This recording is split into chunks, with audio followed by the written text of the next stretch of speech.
Un adage dit « le silence est d'or ». Je ne suis pas toujours d'accord avec cette conception, même si ça part du bon sens. Parce que très souvent, le silence a été considéré par d'autres, notre silence, comme de la faiblesse. On nous écrase, on se tait. On nous malmène, on doit se taire. Et bien, le moment est venu de parler de ce qui nous fait mal pour que les autres aussi sachent ce qui nous arrive. Et l'histoire que j'ai envie de raconter est de celle qui ressemble à celle qui a toujours existé, mais que nous avons toujours tue. Peut-être par pudeur, peut-être parce qu'on ne sait pas parler, et que les autres se disent c'est de la faiblesse. On a vendu des chasse-neige à nos chefs d'État dans certaines années. Ils les ont achetés. On leur a vendu des choses dont ils n'avaient pas besoin, absolument pas besoin. C'était des crédits que nous prenions. Nos investisseurs aussi sont victimes de cela. Victimes de commander des choses et on leur livre d'autres choses. Victimes d'avoir besoin d'un matériel et on leur donne le contraire.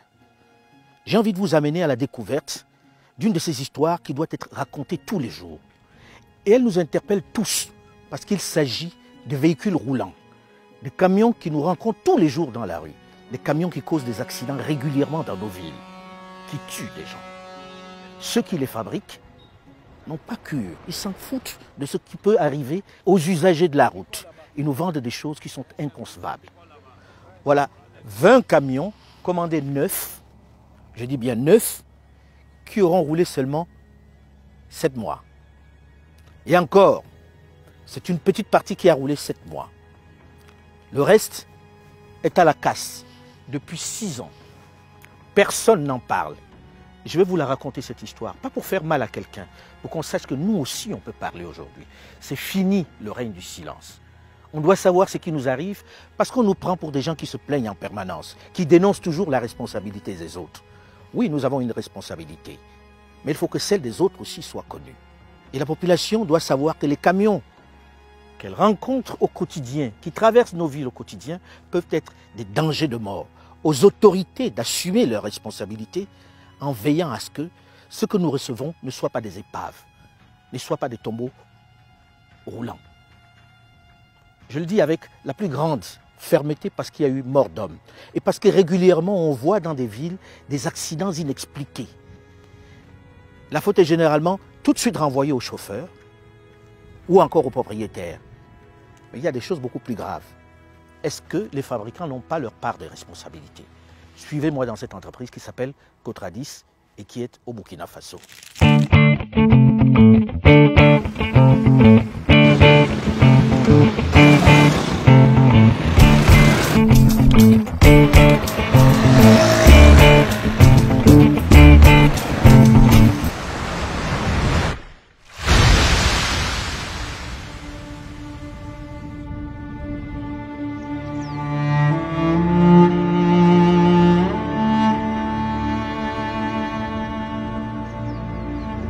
Il y a 3 victimes. 3 victimes, M. Tondé Barthélémy qui malheureusement est décédé, M. Adama Ouattara qui a eu le bras amputé et puis M. Hervé Bationo qui lui est handicap physique du pied. Comment en est-on arrivé à une telle tragédie? Qu'est-ce qui a pu causer cette cascade d'accidents d'une même compagnie, d'une même marque de véhicules en un laps de temps aussi court? Lorsqu'Abdoulkader Yada décide de se lancer dans le transport en créant Cotradis, il est surtout animé par l'idée que par sa spécialisation et son parcours, il va contribuer à faire rentrer les Africains dans un monde particulièrement fermé. Il abandonne les postes de cadre employés de plusieurs grandes firmes internationales qu'il a multipliés pour se mettre cette fois-ci à son propre compte. J'ai d'abord un profil ingénieur énergie. J'ai travaillé chez Mobil Oil et à la suite chez Caterpillar. Après, je suis revenu à mes premiers amours qui étaient encore le pétrole chez Adaxorix. Et j'ai passé un moment aussi comme dirigeant dans la concession Mercedes. C'est après ces expériences que j'ai décidé de me lancer. C'est dans ce contexte qu'Abdoulkader Yada va créer Cotradis pour se lancer dans le transport des minerais. Un secteur dominé par les grands groupes internationaux où dans le même temps, les transporteurs locaux ne sont pas des professionnels, ce qui contribue à justifier l'absence des Africains dans la chaîne de valeur. Mais fort de son expérience, il compte faire les choses de façon très professionnelle et en grand. Bon, on avait une grande ambition au début parce qu'on s'est arrimé à des projets miniers industriels et on voulait faire le transport autrement en Afrique. Parce que c'est une activité, pour un pays comme le Burkina enclavé, c'était une activité qui malheureusement n'avait pas été professionnalisée. Donc nous avions décidé de faire quelque chose quand même de traçable.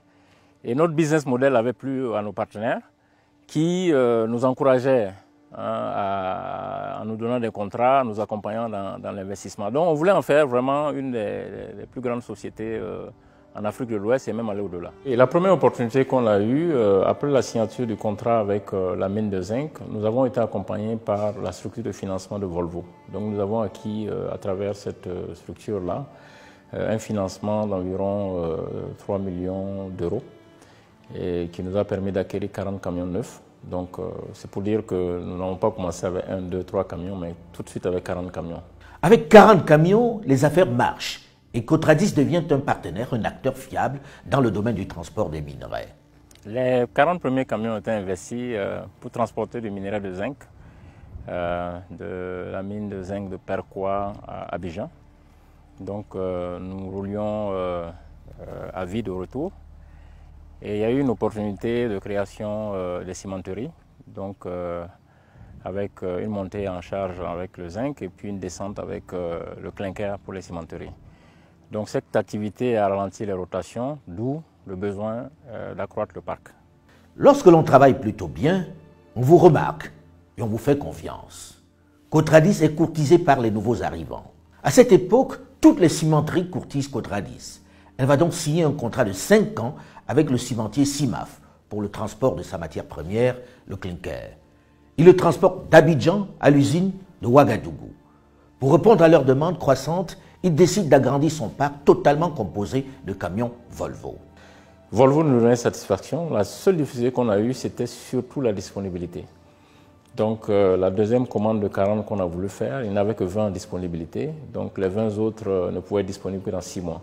Et puisqu'il ne peut pas attendre 6 mois pour satisfaire les demandes de ses clients, puisqu'il est dans l'urgence, il se tourne vers d'autres marques qui opèrent sur le marché.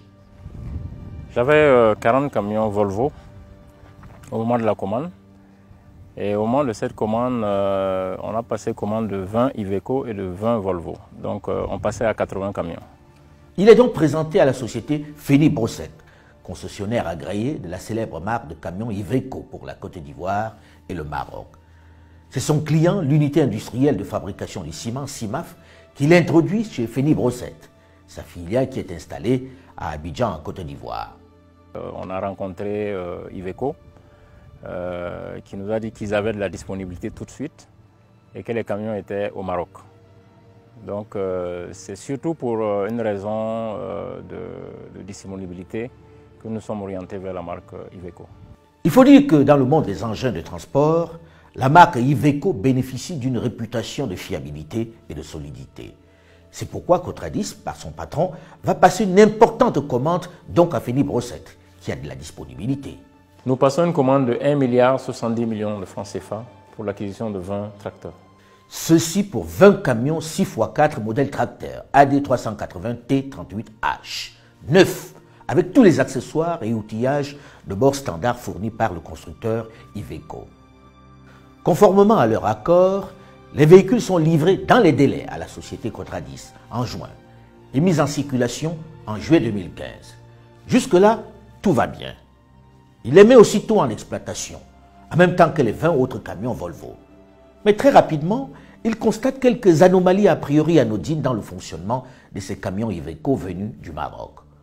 Comme par exemple la surconsommation, mais surtout, la cassure des garde-boue et autres vices bizarres. Les autres camions ont montré des signes de fatigue en moins d'une année, c'est-à-dire c'est des camions en kilométrage qui sont prévus quand même pour faire 600 000 à 1 million de kilomètres.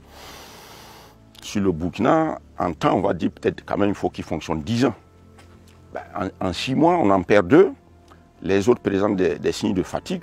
Mais la grosse alerte vient essentiellement des employés, notamment des chauffeurs, qui, dès le 8 décembre 2015, signalent des anomalies dans la qualité des châssis. Dès le voyage, on aperçoit déjà des soudures qui ont été faites pour ramener le camion en charge. C'est inconcevable sur un tracteur Iveco, ce n'est pas du travail Iveco. Ça, c'est le faux châssis. Iveco. Un faux châssis Feni Brossette, pas Iveco. Le châssis auxiliaire. Les contrôles journaliers des véhicules faisaient état de traces de fissures très profondes dans les châssis et par conséquent des risques d'accidents graves. Les conducteurs des engins, pourtant expérimentés, mentionnent régulièrement leur inquiétude vis-à-vis de ces nouveaux camions neufs qui ne tiennent pas la route. Je suis un conducteur de Cotradis depuis 2015. Maintenant, je conduisais le camion Volvo C1. Et ça se passait bien? Oui, ça, il n'y a pas de problème là. Quand j'ai démarré le camion, arrivé à Bondoki à 100 km de Bobo, vers 3 h du matin, il y avait un conducteur, on appelle Wedrago Sanou. Je suis allé taper sa porte comme ça, j'ai dit, ah, camion là, il fait des choses, moi, je vois que c'est pas bon. Il m'a dit quoi? J'ai dit, si tu roules le camion là, il te tire aller là. Que non, que c'est comme ça. J'ai dit, non, c'est pas comme ça. Est-ce que quand tu roulais Volvo là, est-ce que Volvo là faisait comme ça avec vous? Que non. J'ai dit, mais pourquoi Iveco fait comme ça? Devant les incidents et les mises en garde des conducteurs et mécaniciens, l'information est immédiatement transmise à Feni Brossette Côte d'Ivoire, le vendeur, par un courriel en date du 8 décembre 2015 et dans lequel Cotradis les informe des anomalies majeures des fissures de châssis et l'invite à une inspection de camions pour y trouver une solution. Silence radio de Feni Brossette qui, comme on dit en Côte d'Ivoire, les prend, moi ça fait rien. Bref, elle ne prend pas cette alerte au sérieux. Ils vont convenir finalement d'une entrevue entre les parties qui se tient le 28 décembre 2015 à Feni Brossette, Maroc, à l'issue de laquelle il est décidé que la société Feni Brossette va prendre très rapidement en main la réparation des pannes découvertes, reconnaissant ainsi le fait les bricolages et les vis dans ces camions livrés. Il faut noter que pendant ce temps, les camions Volvo mis en service aux mêmes dates et fonctionnant sur le même parcours dans les mêmes conditions ne connaissaient aucun incident mécanique. Aucun.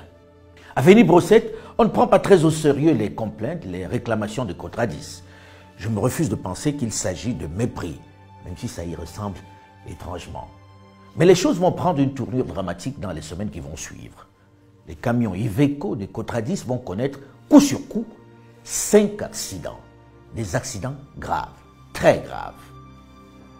Ce que nous n'avions pas, qu'on n'avait jamais vécu parce qu'on était déjà en opération depuis 2 ans et nous n'avions pas enregistré d'accidents aussi graves.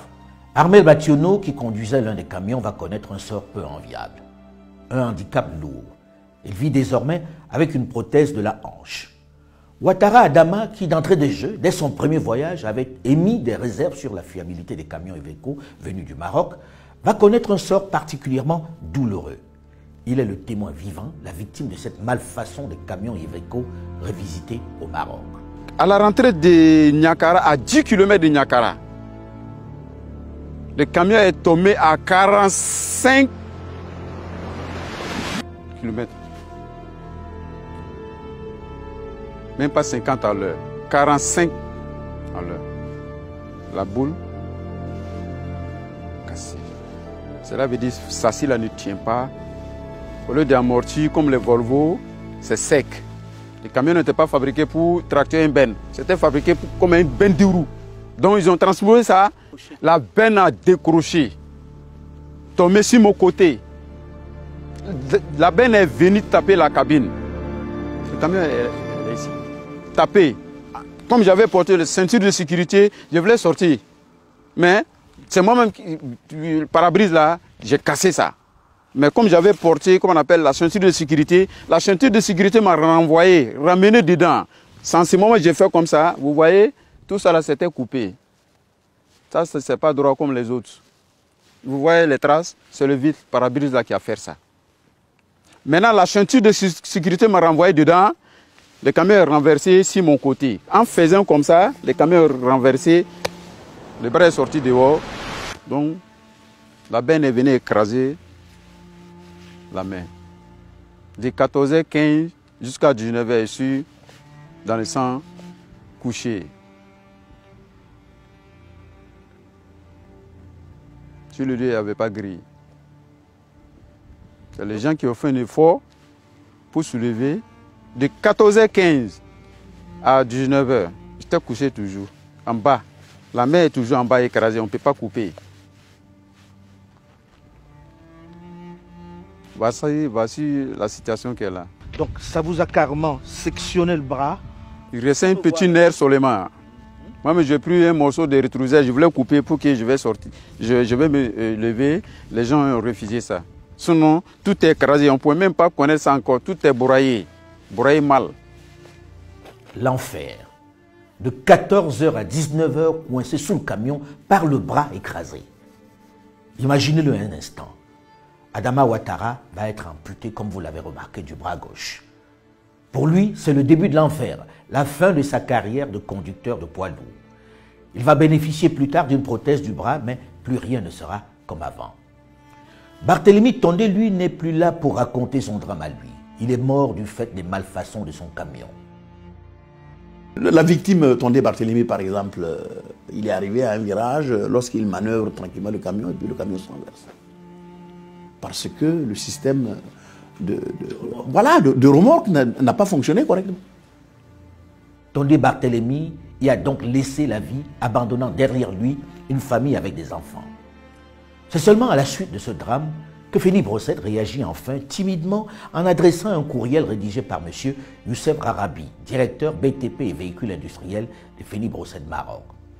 Il propose finalement un programme de réparation des véhicules. C'est au 5e accident qui a eu lieu le 16 janvier 2016. Je m'en souviens comme si c'était hier parce que ça marquait la mort d'un de nos chauffeurs. À partir de ce jour, j'ai décidé d'arrêter tous les camions parce qu'on ne peut pas faire du business sur la vie des autres. Comment ne pas chercher à comprendre les raisons de cette succession d'accidents lorsque l'on voit les circonstances dans lesquelles ils se sont produits?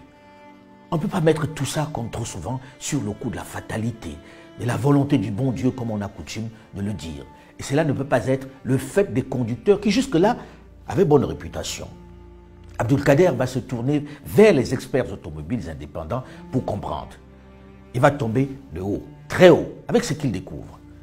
Les véhicules qui lui ont été livrés ne sont pas des camions tracteurs d'origine comme convenu, mais des porteurs malicieusement maquillés en camions tracteurs. La magouille est énorme. Donc la première chose, avant la carte grise, on s'intéresse à la plaque que vous voyez là. Hein? Et sur cette plaque, déjà on voit 48 000 kg, c'est-à-dire le PTRA, poids total roulant autorisé en charge. Ensuite, on regarde le type du camion, AD380T38H. Déjà, on est surpris parce qu'il n'y a pas le T qui indique que ça doit être un tracteur. Ce sont les codifications de presque tous les constructeurs, hein, en automobile, en camion, les numéros parlent. Ce qui veut dire en gros que Cotradis a commandé des tracteurs et là, on lui a livré des véhicules qui ne sont pas des tracteurs, mais qui ont l'apparence des tracteurs. Même la capacité n'est pas la bonne. C'est que si vous avez déjà sur ce camion 48 000 kg, alors que selon votre cahier de charge, votre business plan, vous commandez des tracteurs qui en principe sont des 62 tonnes ou 62 000 kg de PTRA, déjà il se pose des questions. Il dit je ne pourrais pas travailler conformément à mon business plan. Donc on voit des anomalies au niveau du châssis, des châssis arrachés, des fissures sur châssis, qui commencent à expliquer pourquoi ces deux tracteurs ils sont en épave. Et ces dysfonctionnements, on les verra par la suite sur les autres tracteurs qui ne sont pas encore détruits. Donc la décision est prise d'arrêter le parc et puis de commencer à rentrer en contact avec Iveco, Feni Brossette, Côte d'Ivoire pour comprendre qu'est-ce qui se passe. Sur les bons de commande, on voit clairement que sur cette ligne qui définit le type, on commande des AD 720, 72 tonnes de PTRAC. Là, on nous a livré des 48 000. Donc on est en deçà. Ce n'est pas conforme à la commande. On montre d'autres camions à Ouagadougou qui sont des trackers commandés comme Cotradis des AD 720 où vous retrouvez aussi la fiche AD 720, donc qui sont conformes. Mais ceux de Cotradis ne sont pas conformes. Ils sont absolument pas conformes. Il y a dol d'entrée de jeu. En réalité, pas besoin d'être un grand mécanicien, un expert chevronné comme Olivier Lamizana pour comprendre que ces camions sont trafiqués au mépris de toute règle de sécurité et avec toute la volonté de flouer le client. Au départ, la sellette, elle est là. Donc elle est fixée par ce genre de boulonnerie qui a été cisaillée. Ça veut donc dire que peut-être au départ, ils n'ont pas mis les boulonneries adéquates, respectant les charges, puisque ça répond à un cahier de charges précis, à des calculs précis. Et pour vous montrer un exemple, voilà ce que c'est une sellette posée sur le châssis. Là, vous avez une sellette, vous avez des sellettes posées sur le châssis. Eh bien, sur ce camion, ça s'est arraché. Ce n'est pas du fait de Cotradis, parce que personne n'est intervenu sur ces sellettes, c'est eux qui les ont posées. Comme je vous dis au départ, c'est des châssis porteurs. C'est-à-dire qu'ils ont placé ça, c'est ce qu'on appelle le châssis auxiliaire.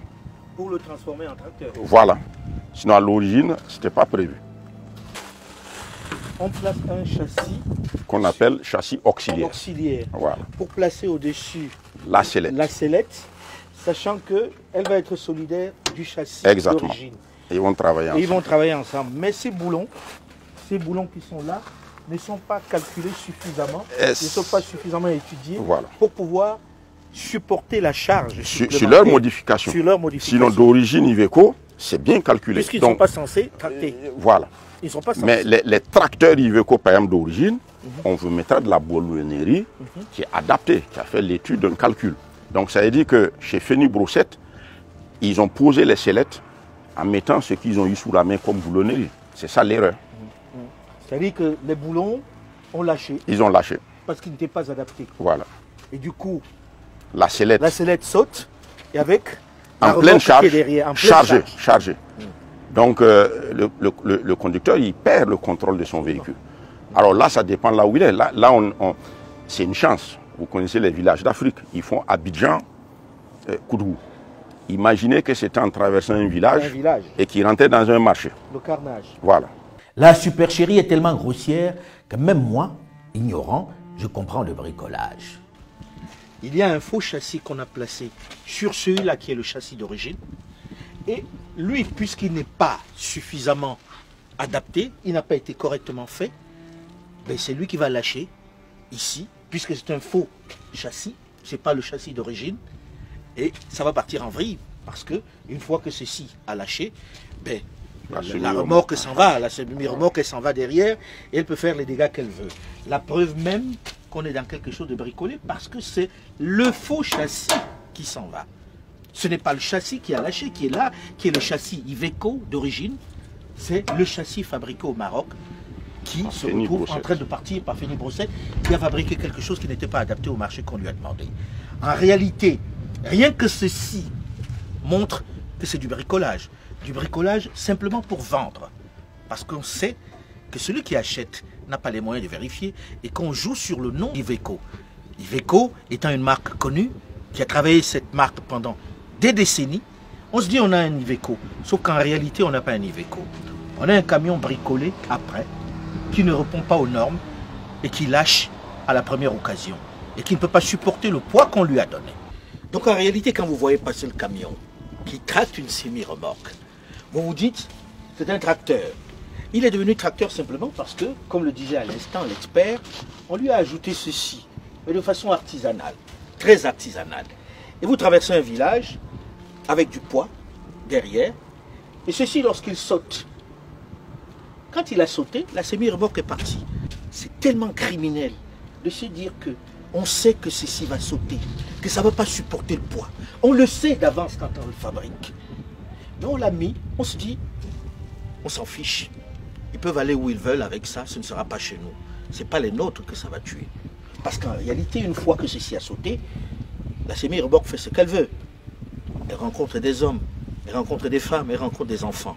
Et c'est ceci que vous devez regarder lorsque vous avez un camion qui passe chez vous, dans votre ville avec une semi-remorque.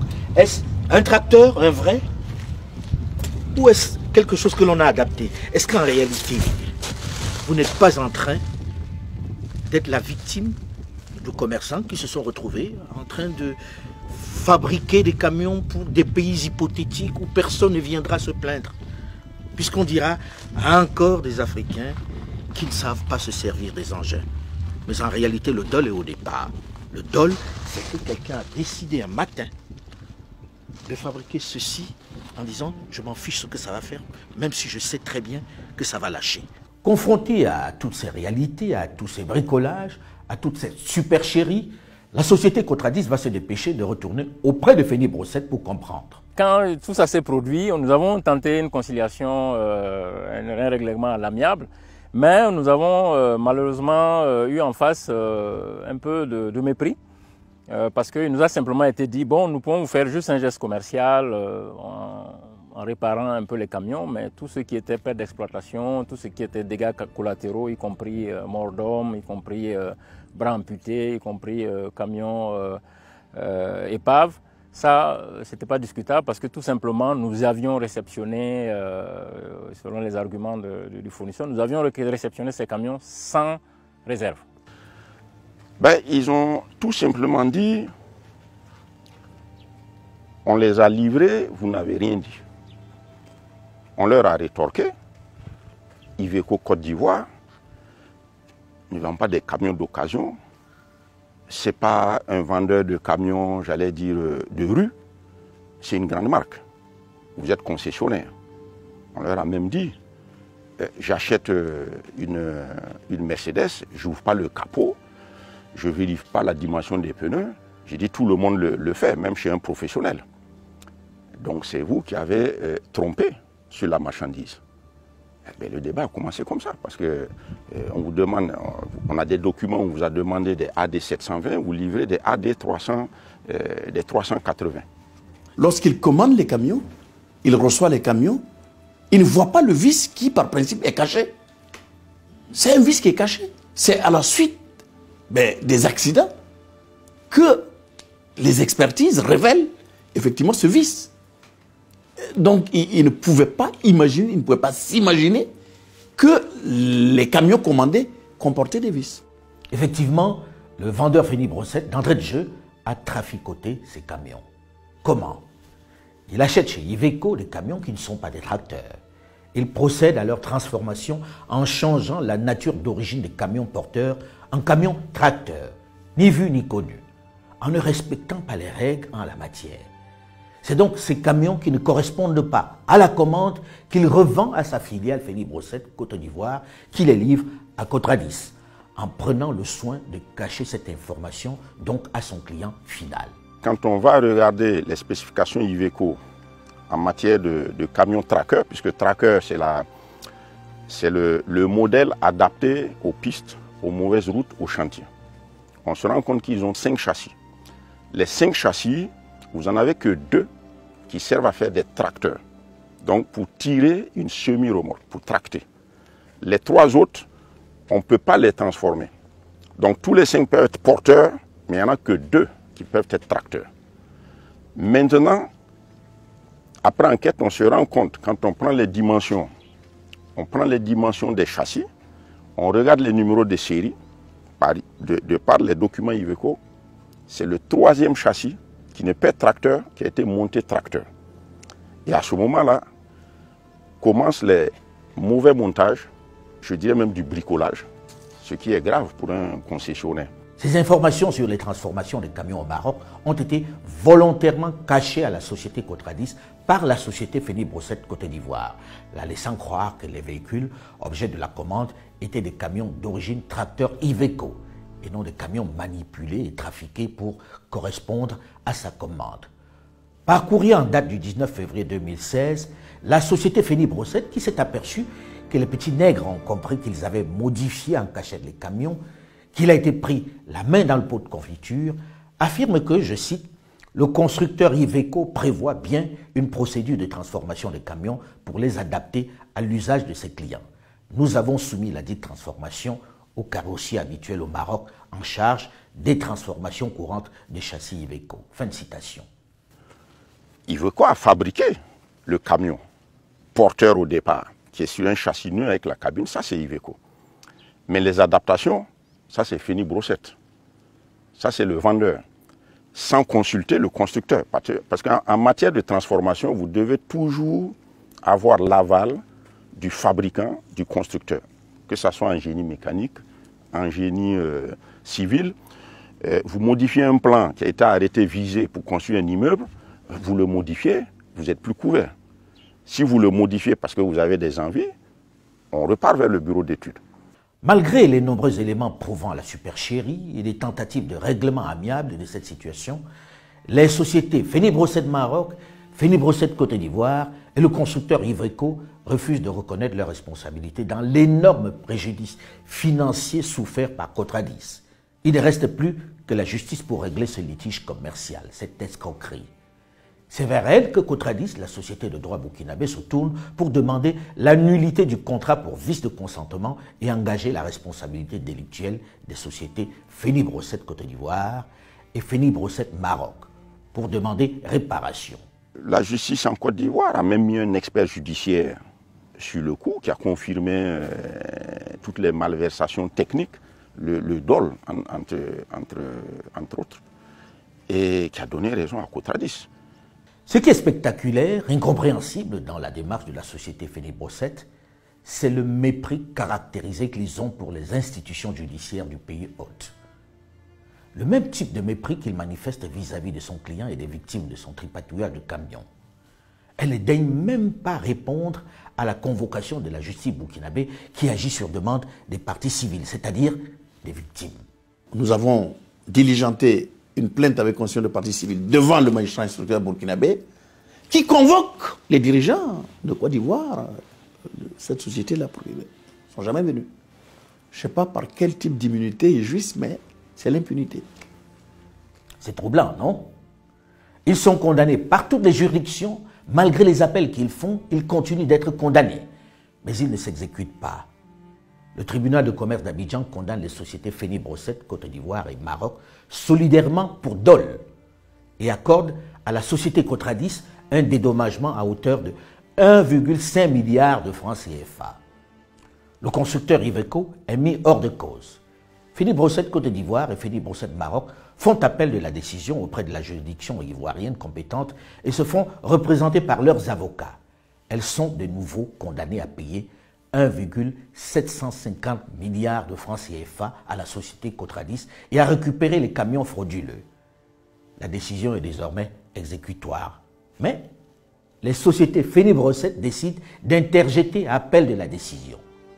Feni-Brosset est condamné jusqu'en cassation, donc non susceptible de recours. Il faut payer maintenant.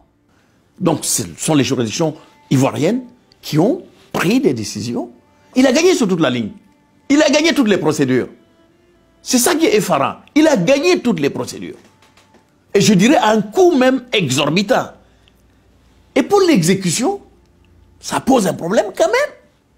Des décisions judiciaires qui sont passées en force de chose jugée et qui ont du mal à s'appliquer. J'ai du mal à comprendre. Pour ne pas payer, Feni-Brosset Côte d'Ivoire se met en insolvabilité et vend son stock, quitte son siège social, renvoie le personnel et retire son dirigeant social au Maroc.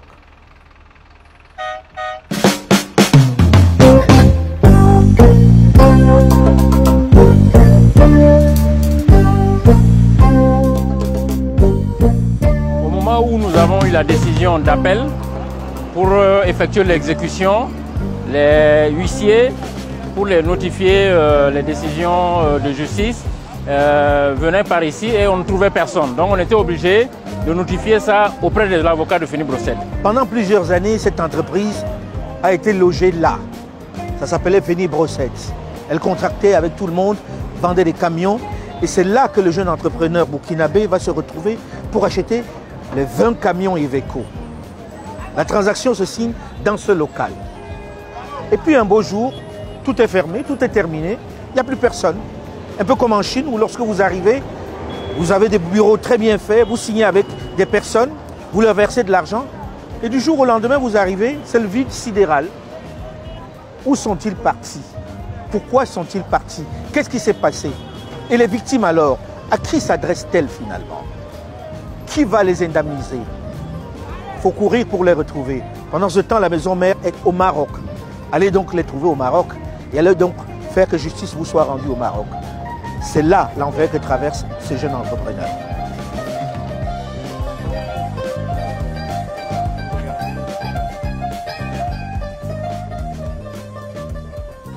Quand nous avons eu vent que Phénix Brosset était en train de se mettre en situation d'insolvabilité, nous avons pris les informations et on a regardé au niveau des comptes bancaires. On s'est rendu compte qu'ils ont fait des ventes aux enchères et nous avons pu capter une centaine de millions au niveau de certaines banques. Cotradis, qui a donc eu vent de cette stratégie de la fuite, va néanmoins réussir à saisir en août 2021 une partie des recettes des ventes dans les banques marocaines, la CIB, filiale de Almada, et elle va saisir 110 millions de francs CFA, une goutte d'eau dans les préjudices subis. Et pourtant, plus d'un an après, les sommes ne sont toujours pas reversées à Cotradis afin de la soulager malgré un certificat de non-appel produit à la banque par Cotradis. Nous avons saisi 110 millions au niveau de la CIB, qui est aussi un groupe marocain, du groupe Atigari. Nous avons saisi environ 50 millions au niveau de la BASI, qui est aussi une banque marocaine du groupe populaire. Et ce qui s'est passé, c'est que Phénix Brosset, à travers ses conseils, ont continué à faire du dilatoire. Donc pour vous dire, nous avons fait les saisies depuis le mois de septembre 2021 et nous sommes au mois de septembre 2022 et nous n'avons pas eu accès à ces fonds malgré qu'on a une décision de dernier ressort. Il n'y a pas d'alternative que de payer. Et pourtant, rien n'est toujours payé à Cotradis. Encore une série de procédures dilatoires initiées par Phénix Brosset pour que Cotradis n'ait pas accès aux 10 fonds. La procédure est toujours pendante devant la cour d'appel du tribunal de commerce d'Abidjan. Vers qui se tourner maintenant? Mais les dirigeants qui ont commis des fautes personnelles. Les dirigeants qui ont commis des fautes personnelles. Et puis vous vous rendez compte, l'entreprise est fermée. C'est incroyable. C'est incroyable. Il faut peut-être à long terme prévoir un système de garantie ou d'indemnisation lorsqu'il y a des situations comme ça. Et pourquoi pas? Et figurez-vous que pendant ce temps, Cotradis continue de payer à la banque ayant financé les camions une traite mensuelle de 50 millions de francs CFA. Il s'est déjà écoulé 3 années. Et Cotradis a déjà payé 1,8 milliard de francs CFA prélevés de sa trésorerie afin d'affronter la dette pendant que les camions sont immobilisés. Oui, les Volvo qu'on a mis en même temps que ces camions-là marchent, ils ont produit, et c'est ces Volvo qui ont même produit pour qu'on puisse rembourser ces Iveco puisqu'ils sont immobilisés. L'autre perversité, l'autre injustice se déroule cette fois-ci directement au Maroc. À défaut de pouvoir exécuter en Côte d'Ivoire les décisions de justice en raison de sa mise en insolvabilité, Cotradis va décider d'exécuter la décision au Maroc, auprès de la maison mère. Phénix Brosset Maroc a commandé les camions, les a transformés, les a refourgués à la filiale et ont encaissé 93% du montant de la transaction. Donc, Phénix Brosset Maroc qui encaisse 93% de la transaction laisse 7% de marge à sa filiale et nous laisse en face de la filiale pour exécuter. Et la filiale n'a pas les moyens d'exécuter et de payer. Et on nous dit que la société qui a encaissé les 93%, on ne peut pas exécuter sur elle. Bon, ça me paraît quand même assez gros, quoi. Lorsque l'exécution est arrivée au royaume chérifa, il paraît que, voilà, il y a eu un obstacle, je dis, d'autorité qui fait qu'on ne peut pas exécuter contre... parce qu'il semble-t-il, il y a des dispositions de droit marocain qui empêchent qu'on ne puisse exéquaturer une décision qui a été rendue en bonne et due forme. Alors donc l'exéquature aujourd'hui, il y a eu des problèmes au Maroc pour s'appliquer, alors que ce problème pourrait être réglé même à l'amiable. La loi marocaine refuse d'exécuter une décision, et ça contrairement à tous les canaux internationaux. Il faut prendre la décision ivoirienne, aller au Maroc, demander en fait l'exéquature au Maroc, et en principe même une décision américaine, française, danoise doit pouvoir s'appliquer au Maroc. Et là, on a été confronté à cette difficulté gravissime qui fait qu'on ne peut pas exéquaturer la décision ivoirienne au Maroc. C'est vrai que l'on assiste à quelque chose de particulièrement détestable et injuste. Après plusieurs dispositions dilatoires, la justice marocaine déclare l'impossibilité d'exécuter la décision car ce serait un trouble à l'ordre public marocain. Oui, vous avez bien entendu. Trouble à l'ordre public, au motif que Phénix Brosset ferait faillite si elle s'exécutait. Carrément. Elle protège donc clairement l'entreprise marocaine malgré les fautes et les dommages causés aux autres. Tant pis pour l'entreprise qu'elle a escroquée. Tant pis pour ses employés qui se retrouvent au chômage. Quid de Cotradis qui est passé de 350 employés à moins de 100 employés? Mais il m'a dit, mais je ne comprends pas. Depuis 2017, on n'a même pas la moindre provision. Vous vous rendez compte? Même la prise en charge des soins a été faite par M. Yada, qui est le PDG de la Cotradis. Quid de ces victimes et de ceux qui se retrouvent au chômage du fait de cette société qui a triché sur toute la ligne et depuis le départ? Elle ne représente pas une menace à l'ordre public au Burkina Faso? C'est vrai que le pays est déjà le théâtre de l'insécurité, alors ce n'est pas bien grave des mécontents de plus. Qu'est-ce que ça change? Mais mépris d'un, je dirais, d'un partenaire économique avec lequel on a traité, avec des camions achetés quand même à des prix, je dirais, exorbitants. Donc on ne peut même pas comprendre que même dans le sens des affaires, ben, ce partenaire-là ne puisse pas mais cultiver son champ. Et puis, au moins, par un geste commercial, ou du moins une démarche commerciale, mais préserver ce client. Les victimes ont porté plainte et les dirigeants sociaux, Aïta Mabochimi et Marouane Tarafa, ont été régulièrement convoqués par la justice du Burkina Faso pour homicide volontaire. Ils n'ont pas daigné se présenter. Imagine-t-on un Burkinabé ou un Ivoirien soupçonné d'homicide au Maroc, régulièrement convoqué par les juridictions marocaines, qui se réfugierait au Burkina Faso ou en Côte d'Ivoire? Ce n'est même pas envisageable. Notre justice viendrait manu militari les chercher pour les livrer, ne serait-ce que pour éviter l'incident diplomatique. Or, dans le cas d'espèce, la justice marocaine le protège, se soucie de son avenir, de sa santé financière. Il suffit seulement qu'il arrive à rentrer sur le territoire marocain et puis il est immunisé. Il bénéficie de l'immunité et de l'impunité, ce qui est inacceptable. Je ne sais pas par quel type d'immunité il jouisse, mais c'est l'impunité. Dans un premier temps, nous pensions que l'évidence des choses qu'on avait constatées à travers les expertises allait nous permettre une indemnisation ou en tout cas un accord avec le fournisseur. Bon, malheureusement, ça ne s'est pas fait. Bon, on s'est dit ça allait prendre 6 mois, après ça a pris 1 an et là nous sommes à 6 ans et nous ne sommes toujours pas indemnisés. Pour réaliser cette enquête, nous avons adressé plusieurs mails aux dirigeants de la société Fénibrosset qui n'ont pas jugé nécessaire de nous répondre. Pas un seul retour de mail. Mais cette stratégie du silence, j'allais dire de l'indifférence, ne saurait nous obliger à taire cette affaire qui, au-delà des préjudices causés à des familles, a fait des victimes civiles. Vous n'êtes pas au bout de vos surprises dans cette affaire, croyez-moi. Après les difficultés rencontrées avec Fénibrosset, Cotradis, de guerre lasse, totalement coupé dans son élan, va se tourner vers son garant, le FSA, le Fonds de solidarité africain, basé à Niamey au Niger, pour l'aider à se refinancer en attendant l'hypothétique indemnisation. Dans son malheur, il va enfin trouver un peu de bonne volonté, une oreille attentive, un interlocuteur volontaire. Le FSA va accéder à sa requête en payant à la Banque Atlantique du Burkina Faso 900 millions de francs CFA et à la CBAO 865 millions de francs CFA pour apurer les impayés de Cotradis déclarés par les banques. Mais elle exige pour le faire, c'est là où c'est intéressant, que chacune des banques finance le fonds de roulement de Cotradis de 200 millions de francs CFA. C'est un accompagnement pour qu'elle puisse fonctionner, pour qu'elle ne meure pas. La Banque Atlantique du Burkina Faso va s'exécuter, mais curieusement, la CBAO, dans les mêmes conditions d'engagement, va refuser de le faire. On ne peut s'empêcher dans ces circonstances de penser à une autre cabale, puisqu'il se trouve que la CBAO a le même actionnaire que Fénibrosset. Oui, difficile de ne pas établir le lien, puisque l'autre banque marocaine qui obéit aux mêmes règles l'a fait sans sourciller.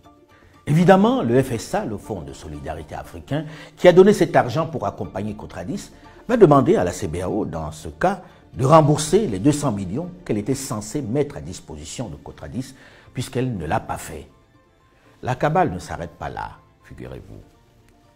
Souvenez-vous les fonds saisis sur les comptes de Fénibrosset à la Banque Atlantique de Côte d'Ivoire et à la CIB, l'autre banque marocaine. Après maintes procédures dilatoires de la part de Fénibrosset, le juge a ordonné le paiement à Cotradis des montants saisis.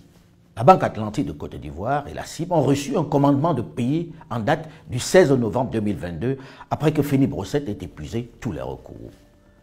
La Banque Atlantique de Côte d'Ivoire s'est exécutée en payant le montant saisi, tandis que la CIB n'a pas payé, exigeant une nouvelle procédure dilatoire en lieu et place de Feni Brossette. Il se trouve bizarrement que la CIB a le même actionnaire que la CBAO et Feni Brossette.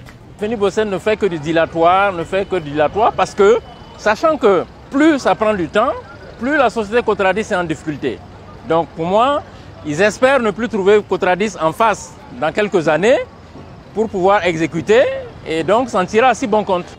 Je ne veux pas tirer de conclusions hâtives, mais les coïncidences s'accumulent et semblent aller dans le sens d'une stratégie clairement définie, celle de tuer Cotradis. La CIB et la CBAO joueraient-elles de manière déloyale vis-à-vis de Cotradis afin de couvrir Feni Brossette? En tout cas, il y a beaucoup de coïncidences, ceci d'autant plus que la Banque Atlantique de Burkina Faso et la Banque Atlantique de Côte d'Ivoire sont toutes deux aussi des banques marocaines. Peut-on accepter que le Maroc protège ses sociétés, même quand elles ont fauté et ont régulièrement été condamnées? Le drame qui se joue entre Cotradis et les deux filiales du groupe Almada est comme un combat entre David et Goliath, entre pot de fer et pot de terre. Tout ceci crée un climat délétère au moment où l'Afrique a besoin de se construire et où la doctrine est l'unité continentale. Connaissant l'attachement du roi du Maroc pour l'unité africaine, connaissant son projet d'expansion continentale, je veux me convaincre que tout ceci se passe à son insu.